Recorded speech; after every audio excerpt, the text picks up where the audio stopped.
Hello! Good life, better days.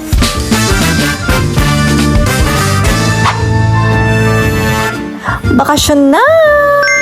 And just like that, road trip mode on. Ilocos Norte, ready ka na ba? Because we're coming in loud. From Tuguegarao to Sanchez Mira and about 3 hours drive, nakarating din kami dito para mag-lunch. Dito na rin kami sa Hanis Meat since this is not our first time and kabisado na namin yung food nila. Masarap dito, spacious, and yung Mickey nila, superb. Sa halagang 100 pesos, ganito kalaki yung serving nila. If you are going north, you can consider this one. Kasama namin yung barkada ng husband ko, each with the families. So tara, road trip!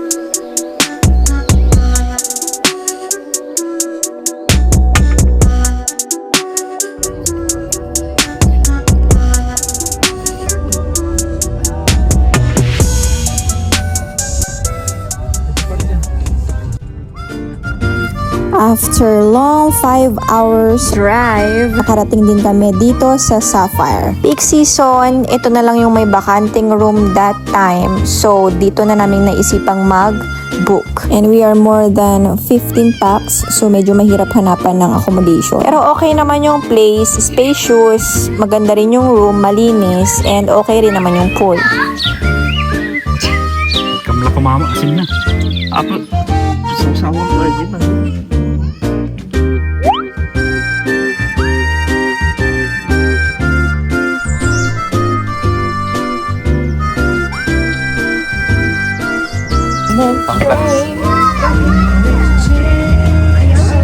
Happy birthday, Carlo. Birthday, Carlo. Birthday, Carlo.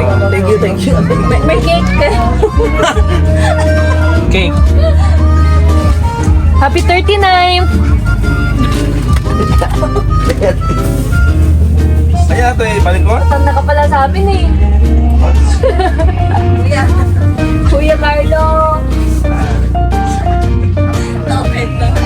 Sangit.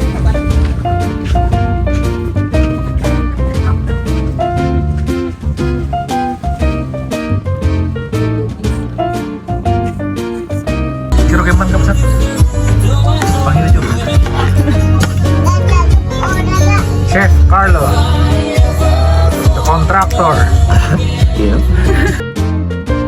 So first day, nag-swimming yung mga bata, nagluto, kumain, nag-inuman, and nag-rest na rin to prepare for the next day. So inclusive nga pala sa binayaran namin yung breakfast nila. And they are serving Filipino food like longganisa, corned beef, hot dog, tapa, etc. Complimentary breakfast. Indra. Hi.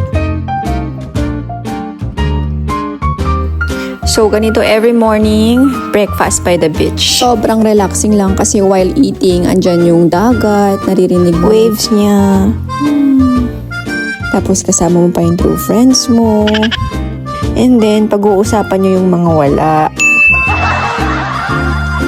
Uy, choice lang. Ang pinag-uusapan namin about business, about yung faith namin. Basta yung mga positive lang, ganun. Enjoy life. So nice. Second day, papunta kami ng Saud kasi mas maganda yung beach nila doon. Mas pino yung sand niya and andun yung activities. 12 minutes lang siya from Sapphire, so mabilis lang yung biyahe namin. Dito naman, may babayaran kang 2,200 pesos para sa cottage and nagsaserve din sila ng mga food and drinks. Pagkarating namin, bumuo na kami ng TikTok entry. Siyempre, minsan lang magsama-sama ang mga mababait. Kaso, hindi ko na naisama dito gawa ng magkaiba ang format ng YouTube sa Blue app. You can head over to our Facebook page if you want to watch it. So, I'll flash it on the screen. Montage muna natin yung place.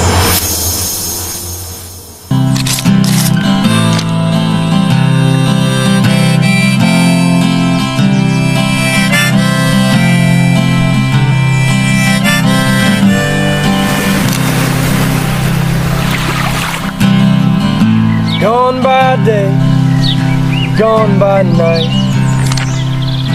It's not an easy road, leads you to the light.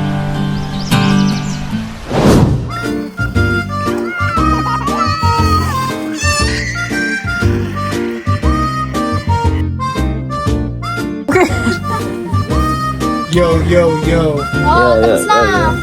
Video mo din ako. Uy ka, ang init dyan sa ubat ko. Paano? Eh, walang ka-sweet-sweet yung pagkakabit mo ba? Wala siya kabuwang sa gagawin. Pero alam nila na banana boat. Tapos gustong gusto. Si. Excited sila. Yeah. Si Casey. Yeah. Mamaya na kasi we will ride the banana boat na. Iiwan mo yan na hindi Let's go pwede na sa sa banana banana boat boat. yan, ah? Lagay mo dito. Let's go Yun. sa banana boat! Yay! Mag-ride ka doon? Wait lang, sineset up pa rin. Oo, imong kasama. Say hi, oh. Going to ride ka?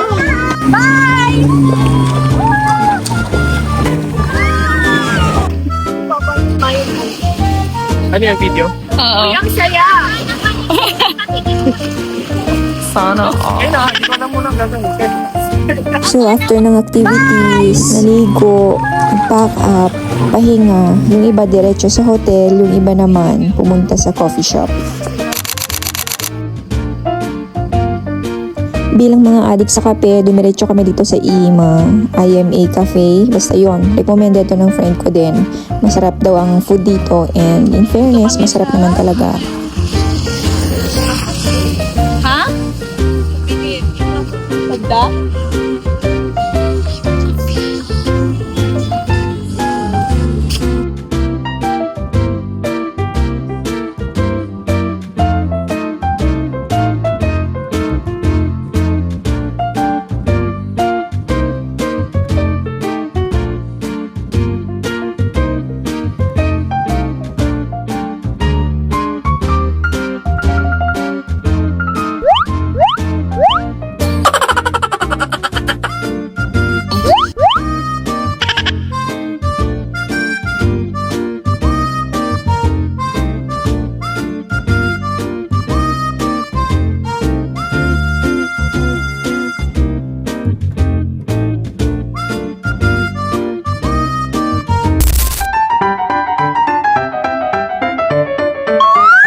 Since malapit na yung Little Batanes dito, sinilip na rin namin. Medyo matarik yung paakyat dito pero kung naka 4x4 naman kayo, kayang-kaya naman niyang akyatin.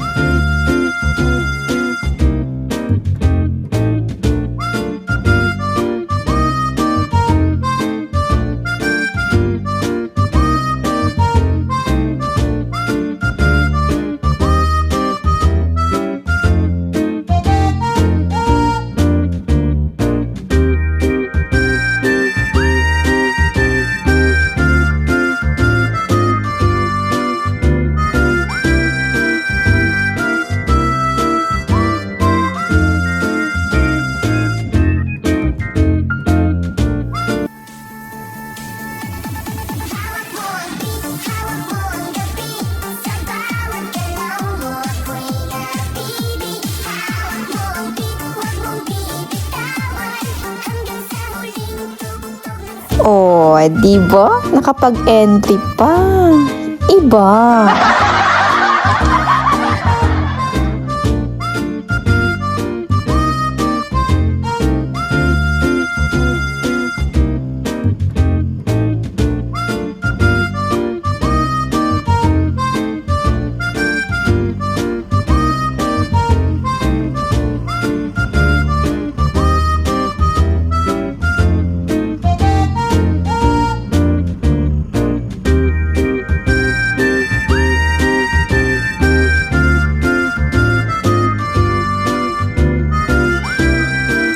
Last day, uwian na.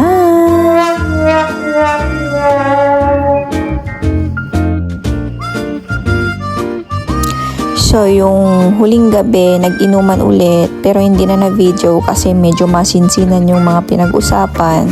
Ewan ko ba? Tungkol daw sa mga ex nila.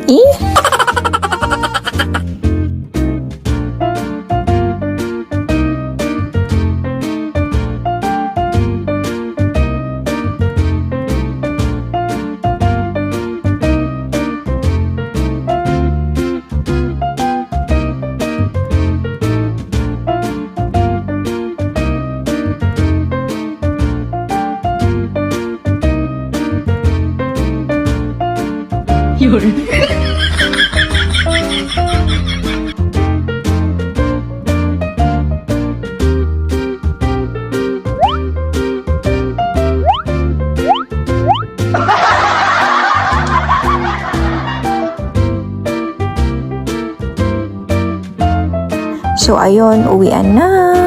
Montage tayo sa huling videos. If you want more of these videos, please like, subscribe, and click the notification bell para lagi kayong updated.